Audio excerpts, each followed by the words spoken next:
While you were sleeping, authorities released a person who had been detained and questioned overnight. Thank you for joining us. I'm Jan Jeffcoat. It is Wednesday, February 11th. A lot of new developments this morning in the investigation as police right now are tracking multiple new leads hours after that haunting video of that armed suspect outside Nancy Guthrie's home the night she disappeared. This morning, here's what we're learning. Again, right now, police reportedly swarmed the home of that person they detained some 60 miles south of Tucson, less than 15 miles from the border. However, that person has been released. And this morning, Nancy Guthrie is still nowhere to be found as the search now reaches day 11.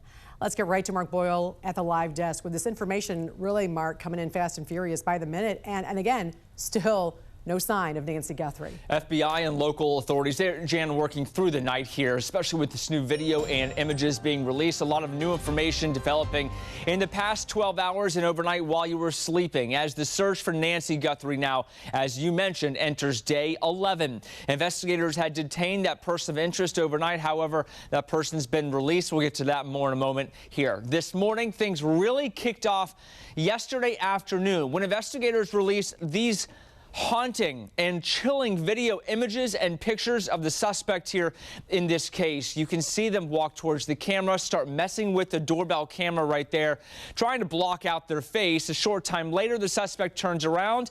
You see right here, tries to get, looks like some part of the bush and then cover up the camera. Really no rush at all. That's something also of note with all of this. They use it to hold in front of the camera. So then about 12:50 a.m. Eastern time, just a few hours ago, the FBI said they had detained a person of interest in this case near Rio Rico, Arizona, a rural community about an hour south of Tucson. Video coming into the newsroom now shows investigators combing for clues inside that car. Detectives were also at the residence of the person of interest.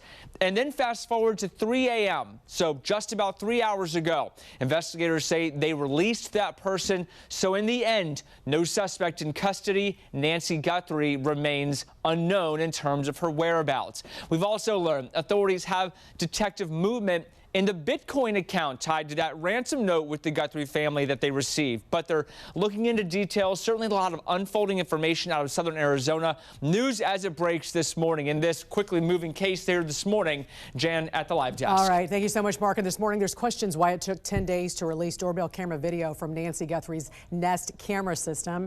Pima County Sheriff Chris Nanos initially said there was no video available because the camera was destroyed and removed, and also that Nancy had no subscription to Google's video recording service. Well, that's where the feds are so crucial in an investigation like this. FBI Director Kash Patel said the Bureau worked closely with Google to recover that video, which was a very complicated process. It required essentially rebuilding the camera and a Sevi Tech operator to retrieve videos from a live stream sent to a server. Typically, new videos override previous ones, but because the armed suspect disconnected that camera, these were the last images sent to the server. It is a huge break and forensic tool for investigators, but also raises concerns why the Pima County Sheriff's Office did not bring in federal investigators during those first critical hours of the search. Fox News reporting law enforcement sources described a delay in local cooperation with federal investigators, with days going by before they let them into the fold. And finally tonight, Savannah Guthrie's Today Show family acknowledging on air how difficult it is to cover the story of her missing mother. Brian Stelter is out front.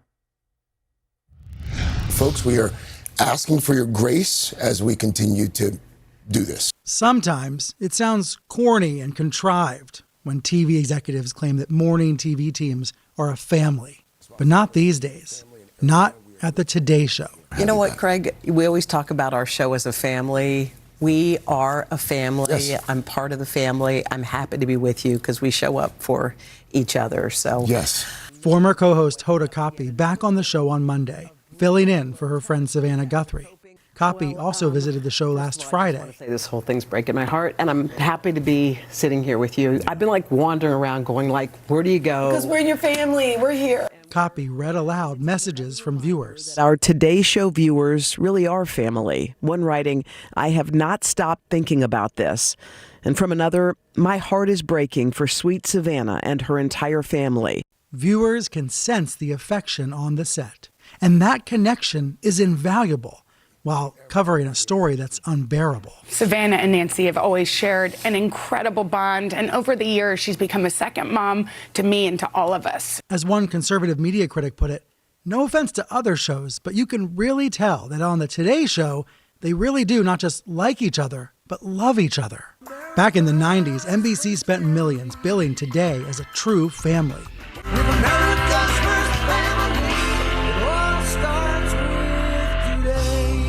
And viewers bought it, leading the show to an epic 16-year winning streak in the ratings. In 2012, Guthrie was promoted to co-anchor. Live from Studio 1A in Rockefeller Plaza.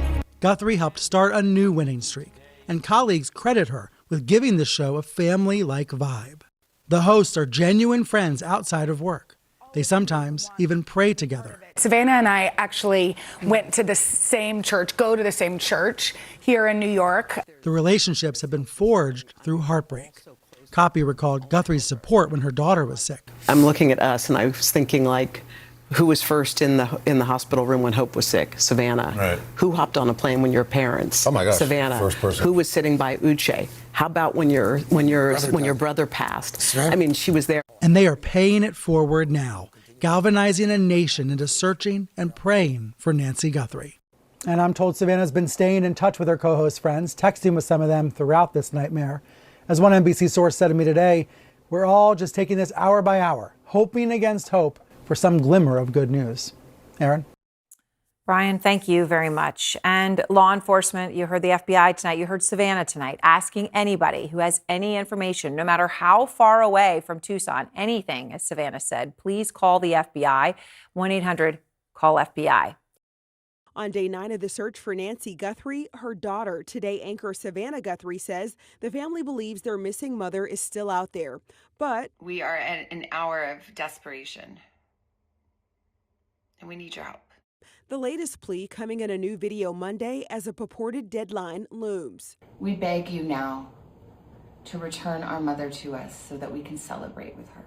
On Saturday, the Guthrie family appealed directly to the apparent kidnapper. On Monday, they appealed directly to the public. So I'm coming on just to ask you, not just for your prayers, but no matter where you are, even if you're far from Tucson, if you see anything, you hear anything, if there's anything at all that seems strange to you, that you report to law enforcement.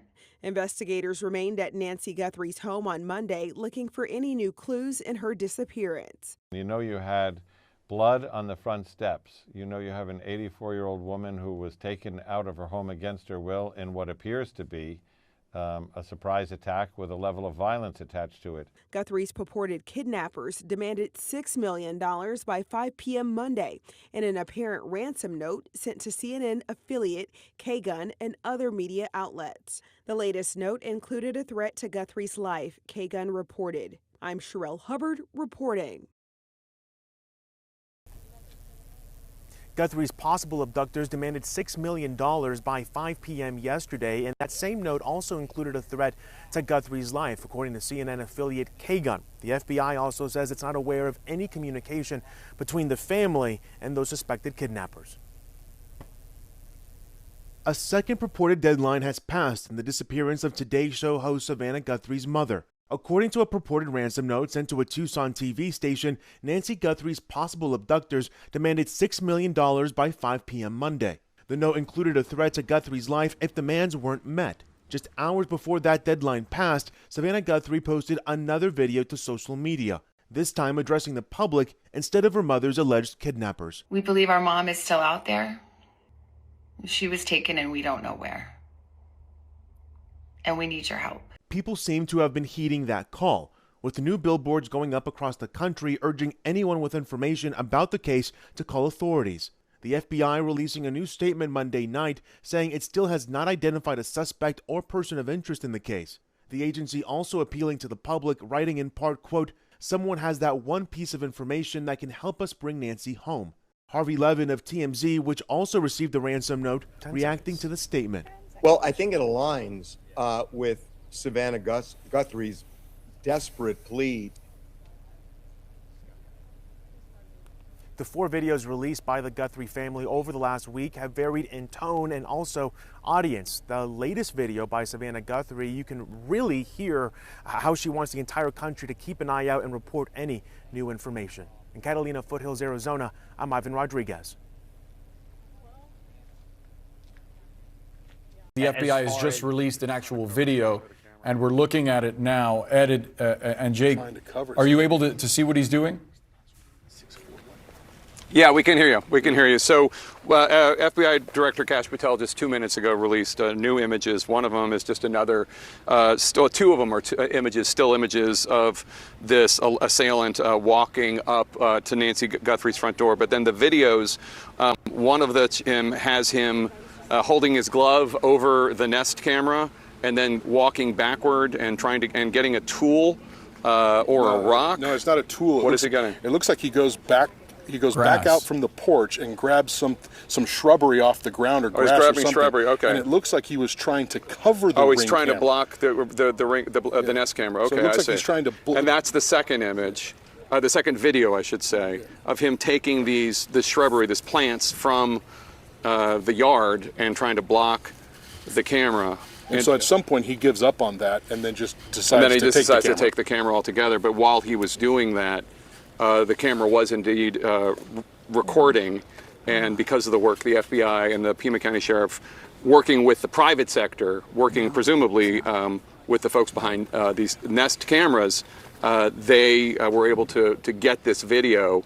And we're almost 10 days into this missing persons case, but it is pretty impressive information that they were able to get.